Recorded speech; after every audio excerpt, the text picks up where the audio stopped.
News 18 digital ವೀಕ್ಷಕರಿಗೆ ಸ್ವಾಗತ. ನಾನು ನಿಮ್ಮ ಸಂತೋಷ್ ಕೊನೂರ್, ಗದಗದ ಪ್ರತಿನಿಧಿ. ಉತ್ತರ ಕರ್ನಾಟಕ ಭಾಗದಲ್ಲಿ ರೊಟ್ಟೆ ಜಾತ್ರೆ ಅಂದರೆ ಕೂಡ ಬಹಳ ಫೇಮಸ್ಸು. ಈ ರೊಟ್ಟೆ ಜಾತ್ರೆ ಯಾವಾಗ ಬರುತ್ತೆ ಅಂತೇಳಿ ಸಹ ಭಕ್ತರು ಕಾಯ್ದುಕೊಂಡು ಕುಳಿತಿರ್ತಾರೆ. ಇಂಥದ್ದೊಂದು ಜಾತ್ರೆ ಸಹ ನಡೀತಾ ಇರೋದು ಗದಗ ಜಿಲ್ಲೆಯ ನರಗುಂದ ತಾಲೂಕಿನ ಶಿರೋಳ ಗ್ರಾಮದ ತೋಂಟದಾರ್ಯ ಮಠದ ಈ ಒಂದು ಜಾತ್ರೆ, ರೊಟ್ಟೆ ಜಾತ್ರೆಯು ಕೂಡ ತುಂಬಾ ಫೇಮಸ್ಸು. ಈ ಒಂದು ಜಾತ್ರೆಗೆ ಸಾವಿರಾರು ಸಂಖ್ಯೆಯಲ್ಲಿ ಸಹ ಭಕ್ತರು ಬಂದು ಭಾಗಿಯಾಗ್ತಾರೆ. ಅಷ್ಟೊಂದು ಅದ್ಭುತವಾಗಿ ಈ ಜಾತ್ರೆ ಸಡಗರ ಸಂಭ್ರಮದಿಂದ ಕೂಡ ನಡೀತಾ ಇದೆ. ಇಂದಿನಿಂದ 2 ದಿನಗಳ ಕಾಲ ಈ ಒಂದು ಜಾತ್ರೆ ಸಹ ನಡೀತಾ ಇದೆ. ಯಾಕಂದರೆ ಇಂದು ರಥೋತ್ಸವ ನಡೆಯುತ್ತೆ. ರಥೋತ್ಸವ ನಡೆದ ಮಾರನೇ ದಿನ ಸಹ ರೊಟ್ಟಿ ಜಾತ್ರೆ ಅಂತ ಹೇಳಿ ಮಾಡ್ತಾರೆ. ಆ ರೊಟ್ಟಿ ಜಾತ್ರೆಗೆ ಕಳೆದ 2-3 ತಿಂಗಳಿಂದ ಅದಕ್ಕೆ ಬೇಕಾದಂಥ 1 ಲಕ್ಷಕ್ಕೂ ಅಧಿಕ ರೊಟ್ಟಿಯನ್ನು ರೆಡಿ ಮಾಡ್ತಾರೆ. ಅದಕ್ಕೆ ಕರಿಹಿಂಡಿ ರೆಡಿ ಮಾಡ್ತಾರೆ. ಜೊತೆಗೆ ಬಾಣ ಅನ್ನುವಂಥದ್ದು ಅದನ್ನು ಕೂಡ ರೆಡಿ ಮಾಡಿ ಬರ್ತಕ್ಕಂತಹ ಭಕ್ತರಿಗೆ ಈ ಒಂದು ವಿಶೇಷವಾದಂಥ ಖಾದ್ಯವನ್ನು ಉಣಬಡಿಸುವ ಮೂಲಕ ಈ ರೊಟ್ಟಿ ಜಾತ್ರೆಯನ್ನು ಆಚರಣೆಯನ್ನು ಮಾಡ್ತಾರೆ. ಈ ಒಂದು ಜಾತ್ರೆಯನ್ನು ಲಿಂಗೈಕ್ಯ ಡಾಕ್ಟರ್ ಸಿದ್ಧಲಿಂಗ ಶ್ರೀಗಳು ಕೂಡ ತೋಂಟದಾರ್ಯ ಮಠದ ಒಂದು ಪೀಠಾಧಿಪತಿಗಳಾದಂಥ ಸಂದರ್ಭದಿಂದ ಇಲ್ಲಿಯವರೆಗೂ ಸಹ ಈ ಒಂದು ಪದ್ಧತಿ ಸಹ ನಡ್ಕೊಂಡು ಬರ್ತಾ ಇದೆ.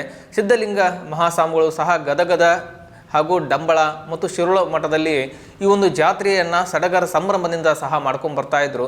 ಲಿಂಗಕ್ಕೆ ತೋಂಟದ ಸಿದ್ಧಲಿಂಗ ಶ್ರೀಗಳು ಕೂಡ ಅಗಲಿದ ಮೇಲೆ ನಂತರ ಅಲ್ಲಿ ಶಾಂತಲಿಂಗ ಮಹಾಸ್ವಾಮಿಗಳು ಕೂಡ ಈ ಒಂದು ಮಹತ್ವದ ಜಾತ್ರೆಯನ್ನು ನಡೆಸ್ಕೊಂಡು ಹೋಗ್ತಾ ಇದ್ದಾರೆ. ಇವ್ರಿಗೂ ಕೂಡ ಸಾಥನ್ನು ಕೊಡ್ತಕ್ಕಂಥದ್ದು ಇನ್ನು ಗದಗದ ತೋಂಟದಾರ್ಯ ಮಠದ ಸಿದ್ದರಾಮ ಶ್ರೀಗಳು ಕೂಡ ಈ ಒಂದು ಜಾತ್ರೆಗೆ ಬಂದು ಆ ಜಾತ್ರೆಯನ್ನು ನಡೆಸಿಕೊಡುವಂತಹ ಪದ್ಧತಿ ಸಹ ಇಂದಿಗೂ ಕೂಡ ನಡೆದುಕೊಂಡು ಬರ್ತಾ ಇದೆ. ಇಂತಹ ಒಂದು ಅದ್ಭುತ ಜಾತ್ರೆಗೆ ಸಾವಿರಾರು ಸಂಖ್ಯೆಯಲ್ಲಿ ಬೇರೆ ಬೇರೆ ಜಿಲ್ಲೆಗಳಿಂದ ಕೂಡ ಭಕ್ತರು ಬಂದು ಈ ಒಂದು ಜಾತ್ರೆಯನ್ನು ನಡೆಸಿಕೊಡ್ತಿದ್ದಾರೆ.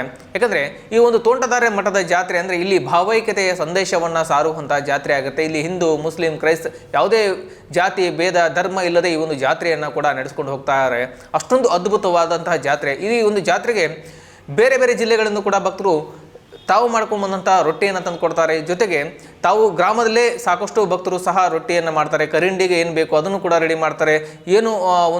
ಇನ್ನು ಕರಿಂಡಿಗೆ ಬೇಕಾದಂಥ ಸೌತೆಕಾಯಿ, ಗಜ್ರಿ, ಈರುಳ್ಳಿ ಸೇರಿದಂತೆ ಅನೇಕ ಅದಕ್ಕೆ ಏನು ಬೇಕಲ್ಲ ಪದಾರ್ಥಗಳಿಗೆ ಏನೇನೆಲ್ಲ ಬೇಕು ಆ ಭಕ್ತರು ಕೂಡ ಎಲ್ಲವನ್ನ ತಂದು ಕೊಟ್ಟು ಈ ಒಂದು ಜಾತ್ರೆಗೆ ಸಡಗರ ಸಂಭ್ರಮದಿಂದ ಆಚರಣೆ ಮಾಡಬೇಕು ಅನ್ನೋ ನಿಟ್ಟಿನಲ್ಲಿ ಕೂಡ ಅದ್ಭುತವಾದಂಥ ಜಾತ್ರೆಗೆ ಈಗ ರೆಡಿ ಆಗಿದ್ದಾರೆ. ಸಾಕಷ್ಟು ಸಿದ್ಧತೆಗಳನ್ನು ಕೂಡ ಮಾಡ್ಕೊಂಡಿದ್ದಾರೆ.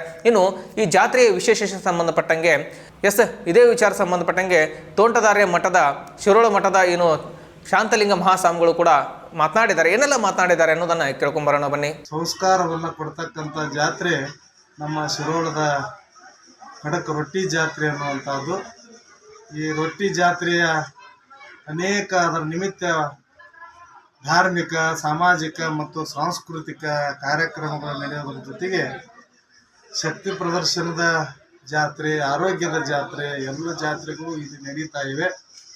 ಹಾಗಾಗಿ ಬಸವಾದಿ ಶಿವಶರಣರ ತತ್ವ ಸಿದ್ಧಾಂತ, ಅದ್ರ ಜೊತೆಗೆ ಕಾಯಕ ದಾಸೋಹ, ಅದ್ರ ಜೊತೆಗೆ ಈ ನಮ್ಮ ನಾಡಿನ ನಮ್ಮ ದೇಶದ ಸಂಸ್ಕೃತಿ ಸಂಸ್ಕಾರವನ್ನು ಉಳಿಸೋದ್ರ ಜೊತೆಗೆ ಬಸವಣ್ಣವರು ಇವನಮ್ಮವ ಅನ್ನೋ ಹಾಗೆ ಈ ಜಾತ್ರೆ ಅನೇಕ ಜಾತಿ ಜನಾಂಗದ ತಾಯಂದಿರು ಈ ರೊಟ್ಟಿ ಮಾಡಿಕೊಟ್ಟಿದ್ದಾರೆ. ಎಲ್ಲ ಜನಾಂಗದವರು ಒಂದೆಡೆ ಸೇರಿ ರೊಟ್ಟಿ ಪ್ರಸಾದವನ್ನು ಮಾಡೋದು ಇದೊಂದು ಭಾವೈಕ್ಯತೆಯ ಜಾತ್ರೆ ಅನ್ನುವಂಥದ್ದು.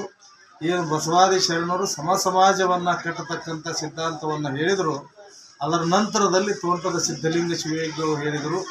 ಆ ಒಂದು ಎಲ್ಲ ಆ ತತ್ವ ಸಿದ್ಧಾಂತವನ್ನು ಮತ್ತೆ ತಮ್ಮ ಜೀವನದಲ್ಲಿ ಸಮಾಜಕ್ಕೆ ಕೊಟ್ಟಿರತಕ್ಕಂಥ ಪೂಜ್ಯರು ನಮ್ಮ ಗದುಗಿನ ಡಾಕ್ಟರ್ ತೋಂಟದ ಸಿದ್ಧಲಿಂಗ ಮಹಾಸ್ವಾಮಿಗಳು, ಅವರ ನಂತರದಲ್ಲಿ ಬಂದಿರತಕ್ಕಂಥ ಪೂಜ್ಯ ತೋಂಟದ ಸಿದ್ದರಾಮ ಮಹಾಸ್ವಾಮಿಗಳು ಅವರ ಶಾಖಾ ಮಠ ಇದಾಗಿದ್ದರಿಂದ ಇಲ್ಲಿನ ನಮ್ಮ ಹಿಂದಿನ ಗುರುಗಳು ಪೂಜ್ಯ ಗುರುಬಸವ ಮಹಾಸ್ವಾಮಿಗಳು ಈ ರೊಟ್ಟಿ ಜಾತ್ರೆಗೆ ಕಾಯಕಲ್ಪವನ್ನು ಕೊಟ್ಟು ಇವತ್ತು ಈ ಬರೀ 1 ಚೀಲ ಜೋಳದ ರೊಟ್ಟಿಯಿಂದ ಪ್ರಾರಂಭವಾಗಿರತಕ್ಕಂಥ ಈ ಜಾತ್ರೆ ಇವತ್ತು 25 ಚೀಲ ಜೋಳದ ರೊಟ್ಟಿಯ ಒಂದು ಏನು ಅಂತಂದರೆ ಅಷ್ಟು ರೊಟ್ಟಿಗಳು ಸಂಗ್ರಹ ಮಾಡಿ ಆ ರೊಟ್ಟಿ ಜಾತ್ರೆ ಇಲ್ಲಿ ನಡೀತಾ ಇರೋದು ಭಾಳಷ್ಟು ಅಭಿನಂದನೀಯ.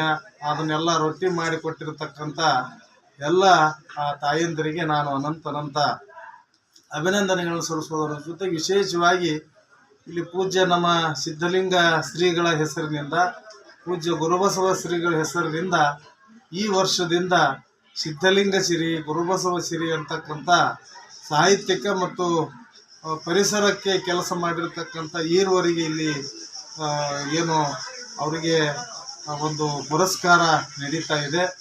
ಆ ಪುರಸ್ಕಾರಕ್ಕೆ ಭಾಜನರಾದವರು ಧಾರವಾಡದ ಖ್ಯಾತ ಸಾಹಿತಿಗಳಾಗಿರ್ತಕ್ಕಂಥ ಡಾಕ್ಟರ್ ಸಿದ್ಧಲಿಂಗ ಪಟ್ಟಣಶೆಟ್ಟಿ ಅವರು, ಅಲ್ಲಿ ಇರ್ತಕ್ಕಂಥ ಮಾನ್ಯ ಪ್ರಕಾಶ್ ಗೌಡ ಕ್ಯಾಮನಗೌಡರವರು ಎರಡು ಪ್ರಶಸ್ತಿಗೆ ಭಾಜನರಾಗಿದ್ದಾರೆ.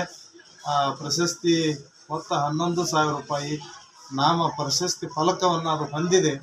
ಈ ಎಲ್ಲ 3 ದಿನಗಳು ನಡೀತಕ್ಕಂಥ ಕಾರ್ಯಕ್ರಮದಲ್ಲಿ ಬನ್ನಿ, ತಾವೆಲ್ಲ ಪಾಲ್ಗೊಂಡು ಈ ಖಡಕ್ ರೊಟ್ಟಿ ಜಾತ್ರೆಯಲ್ಲಿ ಪಾಲ್ಗೊಂಡು ಖಡಕ್ಕಾಗಿರ್ತಕ್ಕಂಥ ರೊಟ್ಟಿಯನ್ನು ತಿಂದು ನಾವೆಲ್ಲ ರೋಗ ನಿರೋಧಕ ಶಕ್ತಿಯನ್ನು ಪಡೆದುಕೊಂಡು ನಾವೆಲ್ಲ ಆರೋಗ್ಯವಂತ ಸಮಾಜವನ್ನು, ಸ್ವಸ್ಥ ಸಮಾಜವನ್ನು ಕಟ್ಟೋಣ.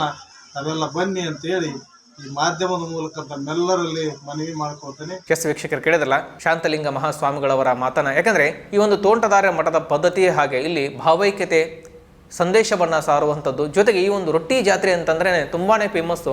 ಹೀಗಾಗಿ ಈ ಒಂದು ರೊಟ್ಟಿ ಜಾತ್ರೆಗಾಗಿ ಸಾಕಷ್ಟು ಭಕ್ತರು ಕೂಡ ಬೇರೆ ಬೇರೆ ಜಿಲ್ಲೆಗಳ ಅಷ್ಟೇ ಅಲ್ಲ, ಗ್ರಾಮೀಣ ಭಾಗದಿಂದ ಆಗಿರ್ಬೋದು, ಹಳ್ಳಿಗಳಿಂದ ಆಗಿರ್ಬೋದು, ರೈತರಾಗಿರ್ಬೋದು, ಎಲ್ಲರೂ ಸಹ ಈ ಒಂದು ತಂಡೋಪತಂಡವಾಗಿ ಬಂದು ಈ ಒಂದು ಜಾತ್ರೆಯಲ್ಲಿ ಮಿಂದೆದ್ದು ಸಡಗರ ಸಂಭ್ರಮದಿಂದ ಖುಷಿಯಿಂದ ಈ ಒಂದು ಜಾತ್ರೆಯನ್ನು ಆಚರಣೆ ಮಾಡ್ತಾರೆ. ಅಷ್ಟೇ ಅಲ್ಲದೆ ಈ ಒಂದು ಶಿರೋಳ ಗ್ರಾಮದ ಸುತ್ತಮುತ್ತಲಿರ್ತಕ್ಕಂಥ ಗ್ರಾಮಸ್ಥರು ಸಹ ಈ ಒಂದು ಜಾತ್ರೆಗೆ ಏನು ಬೇಕು ಆ ಎಲ್ಲ ಸಿದ್ಧತೆಗಳನ್ನು ಸಹ ಮಾಡಿಕೊಂಡು ಈ ಒಂದು ಜಾತ್ರೆಯನ್ನು ಅದ್ಭುತವಾಗಿ ಆಚರಣೆಯನ್ನು ಮಾಡ್ತಿದ್ದಾರೆ. ಇನ್ನು ಇದೇ ವಿಚಾರ ಸಂಬಂಧಪಟ್ಟಂಗೆ ಭಕ್ತರು ಸಹ ಮಾತನಾಡಿದ್ದಾರೆ.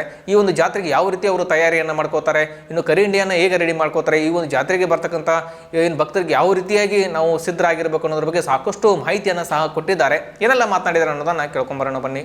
ರೊಟ್ಟಿ ಜಾತ್ರೆ ಬಹಳ ವಿಜೃಂಭಣೆಯಿಂದ ನಮ್ಮ ದೊಡ್ಡ ಅಜ್ಜವರು ಸಿದ್ಧಲಿಂಗೇಶ್ವರ ಅಜ್ಜವ್ರು ಇದ್ದಾಗಿಂದನೂ ನಡ್ಕೊತ ಬಂದೈತಿ. ನಮ್ಗೆ ಭಾಳ ಇದೊಂದು ಸಂಪ್ರದಾಯವಾಗಿ ನಡೆದೈತಿ. ಎಲ್ಲ ಜನಾಂಗದವರು ಕೂಡಿ ರೊಟ್ಟಿ ಹಿಟ್ಟನ್ನು ಮಾಡ್ತೀವಿ, ಹಸಿ ಮಾಡ್ತೀವಿ, ರೊಟ್ಟಿನೂ ಮಾಡ್ತೀವಿ, ಆಮೇಲೆ ಕರಿಂಡಿ ಹಾಕ್ತೀವಿ.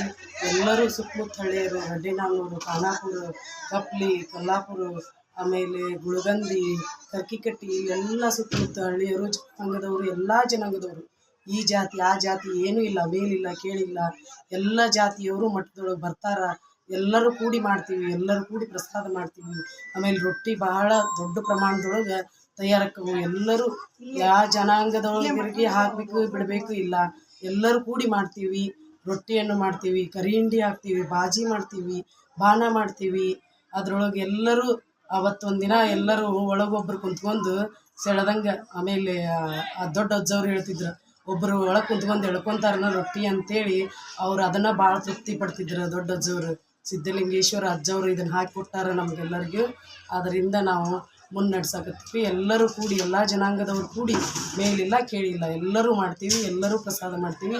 ಎಲ್ಲರೂ ಮಠದೊಳಗೆ ಅವಕಾಶ ಐತಿ, ಎಲ್ಲರೂ ಬಂದು ನಾವು ಎಲ್ಲ ಜನಾಂಗದವರು ಮಾಡ್ತೀವಿ. ಇವತ್ತಿನ ದಿನದೊಳಗೆ ಇದು ಸುಮಾರು 20ರಿಂದ 25 ಚೀಲದ ಜೋಳದ ರೊಟ್ಟಿಗೆ ಬಂದೈತಿ. ಅಂದ್ರೆ ಇದರ ಪ್ರಖ್ಯಾತಿ ಎಷ್ಟು ಮಟ್ಟಿಗೆ ಹರಡೈತಿ ಅನ್ನುವಂಥದ್ದು ಇಲ್ಲಿ ಗೊತ್ತಾಗುತ್ತೆ. ಇಡೀ ನಮ್ಮ ಕರ್ನಾಟಕ ತುಂಬ ಇದರ ಹೆಸರುವಾಸಿ ಆದಂಥದ್ದು. ಇದರ ವಿಶೇಷತೆ ಅಂತಂದ್ರೆ ಕರಿಂಡಿ, ಬಾಣ ಮತ್ತು ಎಲ್ಲ ಇದನ್ನು ಸೇರಿದಂತಹ ಕೈಪಲ್ಯಗಳನ್ನು ಸೇರಿದಂತಹ ವಿಶಿಷ್ಟವಾದಂತಹ ಒಂದು ಪಲ್ಯ ಇದರ ಒಂದು ವಿಶೇಷತೆ ಅಂತ ಹೇಳ್ಬೋದು. ಇದನ್ನು ಸೇವನೆ ಮಾಡೋಕೆ ನಮ್ಮ ಸುತ್ತಮುತ್ತಲ ಹಳ್ಳಿಯವರೆಲ್ಲರೂ ಬರ್ತಾರೆ.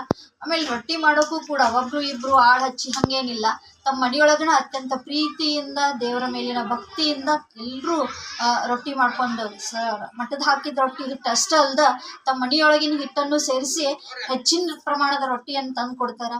ಹೀಗಾಗಿ ಇಲ್ಲಿ ಲಕ್ಷಾಂತರ ಜನರು ಊಟ ಮಾಡೋಕೆ ಅತ್ಯಂತ ಖುಷಿ ಅನಿಸುತ್ತೆ. ಇಷ್ಟರು ಸೇರಿಕೊಂಡು ಒಮ್ಗೆ ಎಲ್ಲರೂ ಊಟ ಮಾಡ್ತೀವಿ.